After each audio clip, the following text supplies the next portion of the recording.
If someone collapses, after ensuring the environment is safe, approach and assess the patient as soon as you can. First, check if they are conscious, shouting from left to right, and see if they are awake. If the patient is unresponsive, squeeze the muscles of both shoulders.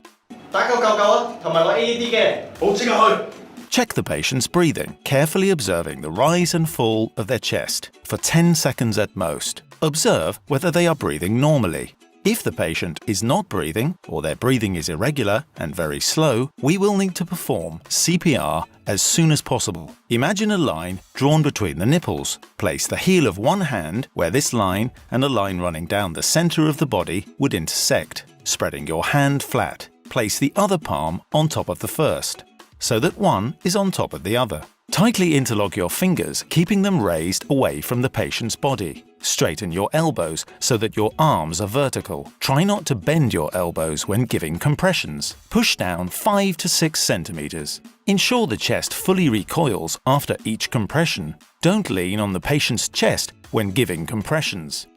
Keep the heel of the hand firmly pressed against the chest throughout. Now let's see the entire process. Do roughly 2 compressions a second.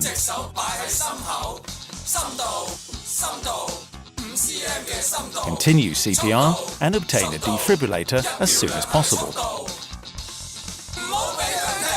When you get the defibrillator, turn it on straight away.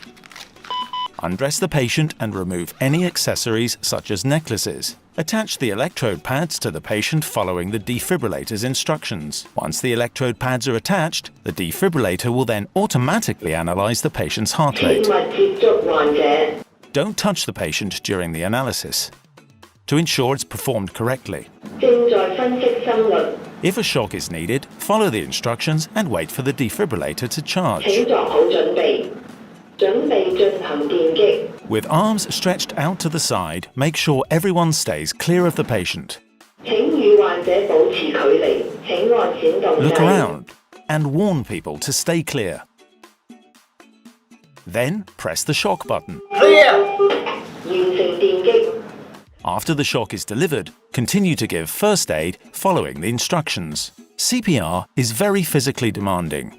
If there is another trained person on the scene, swap with them every 2 minutes, taking turns to administer CPR until paramedics arrive. 主動救人，救返嘅往往唔止係一條命，而係一個完整嘅家。